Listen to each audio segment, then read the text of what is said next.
Hello student, good morning. Welcome for today's session. This is Dr. Agnes Kharat from MGV's Arts, Commerce and Science College, Surgana. In our previous session, we have studied general characteristic of kingdom Protista and its classification. In today's session, we'll be studying locomotion in kingdom Protista. So let us start with our topic today. Locomotion in kingdom Protista. Before actually beginning our topic, let us study what is locomotion. The word derives from the Latin word loco means place and moto means move. That is, to move from one place to another is the locomotion. Locomotion is thus directional movement that enables to move from one place to another.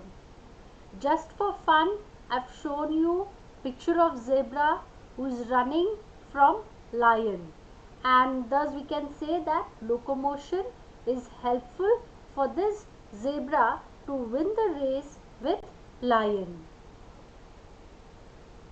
Now, in our previous section, we have already studied that on the basis of presence or absence of locomotory organelles, the phylum Protozoa is divided into four classes. Which are these four classes? Rhizopoda. In Rhizopoda, locomotion occurs by help of temporary pseudopodia. In class Mastigophora, locomotion occurs by whip-like undulating flagella. Class Ciliata, locomotion occurs by hair-like numerous cilia. And the fourth class is Sporozoa. The sporozoan animals are parasitic in nature, and that is the reason locomotory organelles are absent in adult form of class Sporozoa. There are three kinds of locomotion observed in case of phylum Protozoa. The first one is amoeboid locomotion. Let us study amoeboid locomotion. Some protozoans move with the help of pseudopodia, which is considered to be the most primitive type of locomotion. Pseudopodia are blunt, finger-like temporary protrusions of the cytoplasm used for locomotion as well as feeding. These may be variously shaped. Large number of pseudopodia are present on the body surface of some individuals. The ectoplasm, where a pseudopodium is formed, is dissolved by the formation of an acid and endoplasm flow. An endoplasm flows in it. New pseudopodia appear, and by the repetition of the process, the animal slowly creeps forward. There is considerable variation in their size, shape, structure and mode of working, and on the basis of which they can be grouped as lobopodium, phylopodium, third type is exopodium or actinopodium it is called, and the fourth is reticulopodium or rhizopodium. These are the four types of pseudopodia: lobopodia, philopodia, exopodia and reticulopodia. Let us study all the four types one by one. Lobopodium are blunt, relatively short, finger-like, rarely branched pseudopodia. These are formed very quickly from the ectoplasm and endoplasm flows into it. These have been reported mostly from amoeba.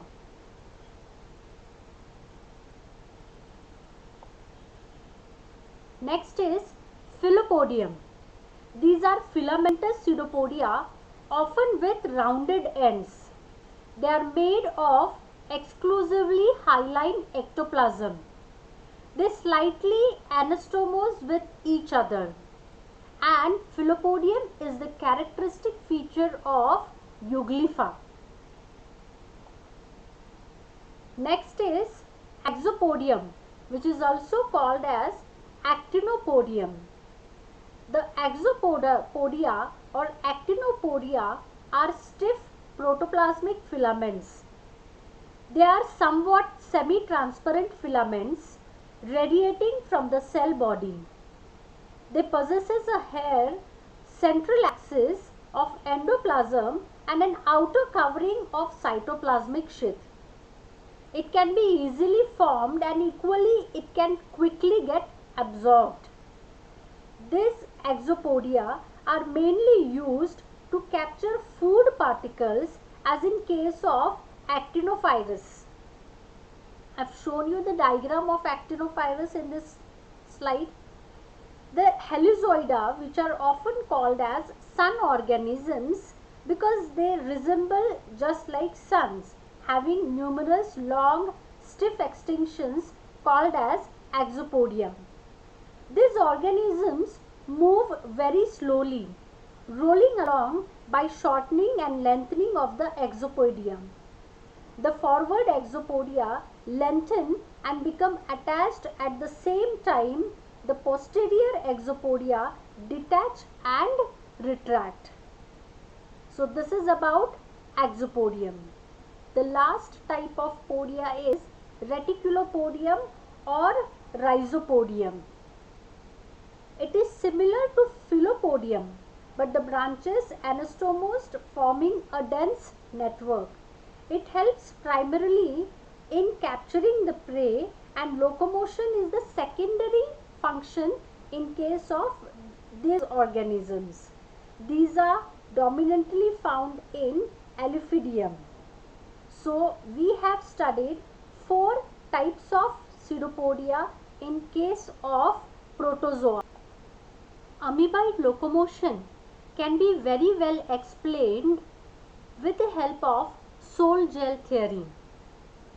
During the formation of pseudopodia, cytoplasm in amoeba undergoes a series of biochemical changes by altering viscosity or thickness at different regions. The pseudopodia in amoeba develops at any point in the body.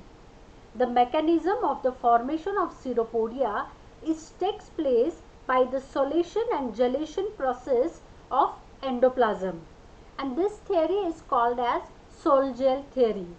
This was proposed by Miss L.H. Hyman in 1917. This theory is also called as change in viscosity theory. Let us study this theory in detail. The body of amoeba encloses the protoplasm or cytoplasm surrounded by membrane. The protoplasm is of 2 types, outer ectoplasm and inner endoplasm. Ectoplasm is thick, viscous, transparent and non-granular, while endoplasm is watery, less viscous, opaque and granular. In protoplasm, physicochemical changes takes place during pseudopodia formation. In an endoplasm, physicochemical changes which takes place in which sol changes into gel and gel into sol. Conversion of plasma gel into plasma sol by taking water inside is called as solation.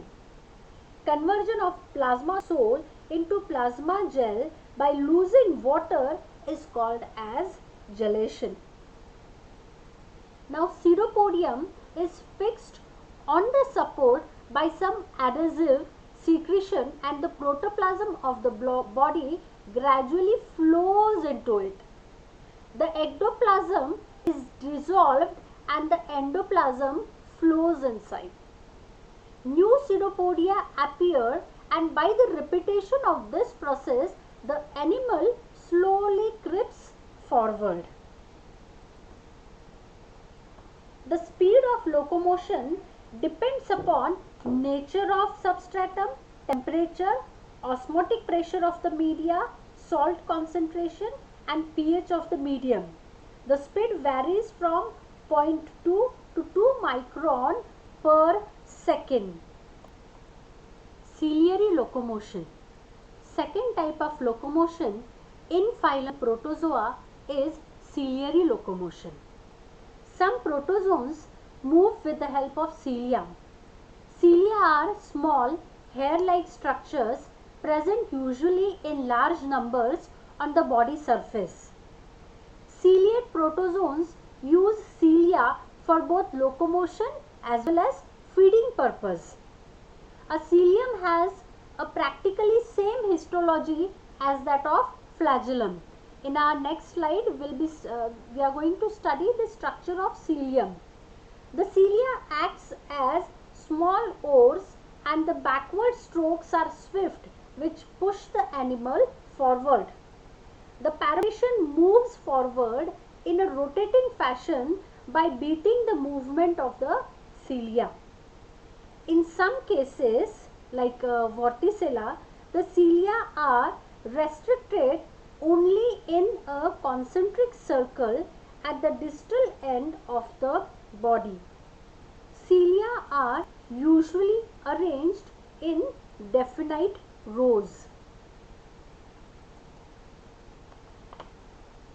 Let us study structure of cilia and flagellum. Cilia are minute hair-like complex filamentous cytoplasmic structures protruding through a cell wall. Cilia structure can be denoted by 9+2 arrangement. Let us study this structure. A cilium is made up of microtubule. A cilium is made up of microtubules coated in plasma membrane. The microtubules are small hollow rods made up of protein tubulin. Each cilium consists of 9 pairs of microtubules forming the outside of the ring and 2 central microtubules. These 9 microtubules, they are red in color. I have shown it in the diagram. They are red in color. Each doublet is separated from each other by 500 angstrom width and made up of 2 fused subfibrils, and they are named as A and B. Subfibril A, the bigger one. Subfibril A is slightly larger than the subfibril B.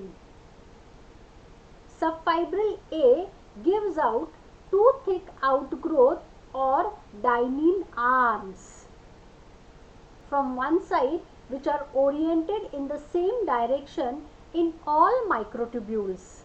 This arrangement is known as 9+2 arrangement. Cilia attaches to the cell at the basal body. The basal body is made up of microtubules arranged as 9 triplets. The triplets are formed as the doublets from the cilia are joined by an additional microtubule from the cell.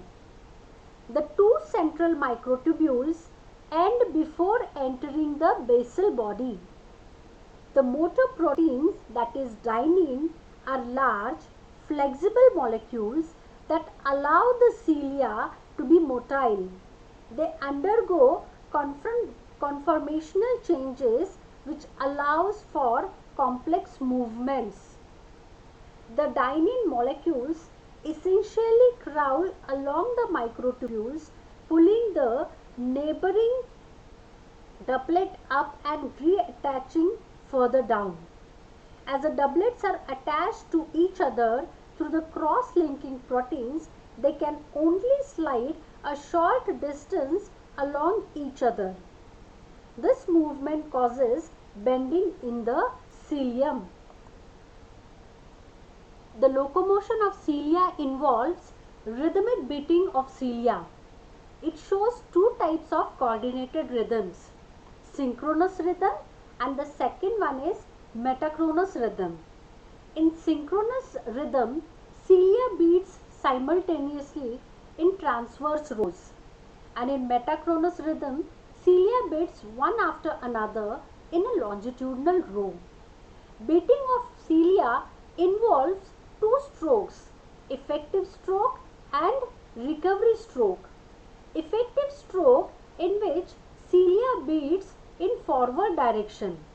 The cilium bends and beats against water, thus bringing the body forward and sending the water backward. In recovery stroke, cilia beats in backward direction. The cilium comes back to the original position by its backward movement without any resistance. The ciliary movement is coordinated by infraciliary system of neuromotor center, which is called as motorium. It is present near cytopharynx in the ciliates like paramecium. The third type of locomotion in phylum Protozoa is flagellar locomotion. The presence of flagellum is the characteristic of mastigophore protozoans. Flagella are slender, filamentous extensions of cytoplasm that acts primarily as an organelle of locomotion in many living organisms. What kind of structure this flagella have? Flagella are slender, filamentous extension of cytoplasm with a length of about 150 micrometer. They consist of an inner elastic central axis called as axoneme and an outer protective contractile cytoplasmic sheath. The axonemes can be straight or twisted. It possesses 2 central and 9 peripheral longitudinal fibrils. The sheath is made up of fibrillar substance, which is a semi-fluid matrix, and the fibrils of sheath frayed out laterally along the length of the flagella, and these lateral hair-like projections of the flagellum are called as mastigonemes or flimmer. According to the arrangement of flimmer or mastigonemes, the flagella are classified as anematic, stichonematic, pantonematic, acronematic, pentachronematic. So these are the 5 types of mastigonemes. Let us study them one by one. The first one is anematic. Here M refers for mastigonemes. As I have shown in the diagram, they do not have mastigonemes, no mastigonemes. That is the reason they are called as anematic. They are simple without any lateral appendages and a terminal naked filament. And the example is Noctiluca. The second type is stichonematic. Only one row, that is single row of lateral appendages or mastigonemes are present. For example, this is present in Euglena. The third type is pentonematic. 2 or more rows of mastigonemes are present. For example, Perenma, Monos, Socialis, these are the different examples of the organisms having this kind of mastigoneme arrangement. The fourth type is acronematic. Mastigonemes are absent and axoneme ends as a terminal naked filament. For example, they are present in Polytoma. The fifth type is pentachronematic. 2 or more rows of mastigonemes and the axonemes ends in terminal naked axile filament. They are present in Arcelius, So these are the 5 different types. Now let us study mechanism of flagellar locomotion. The types of flagellar movement have been, there are 3 types of flagellar movement, they have been recognized. So the first type is paddle stroke, second is undulation movement, and third one is simple conical gyration. Let us study the first one, paddle stroke. The flagellar movement is caused by the bending of the long whip-like flagellum. The doublets are responsible for bending as they are held in position to the center with the help of spokes. The sidewise movement of the flagellum is consisting of 2 strokes, effective stroke and recovery stroke. The second type is undulating motion. In flagellates, flagellum shows undulation movement and sidewise beating of the flagellum. So they show forward movement, backward movement and rotating movement. Forward movement is done by undulation or waving of the body from the tip of the body towards the base. Backward movement is done by undulation of the body from the base of the body towards the tip. So forward and backward, they are exactly opposite to each other. Rotating movement due to spiral undulation, a body of animal rotates around itself. The third is simple conical gyration. According to Butski's screw theory postulates a spiral turning of the flagellum is like a screw. This exerts propelling action, pulling the animal forward through the water. Thank you very much children for your attention. Hope you understand today's topic. If you have any doubt, queries, you can contact me on my mail. Don't forget to refer e-notes and solve question bank. Thank you very much children. Have a very great day. Thank you.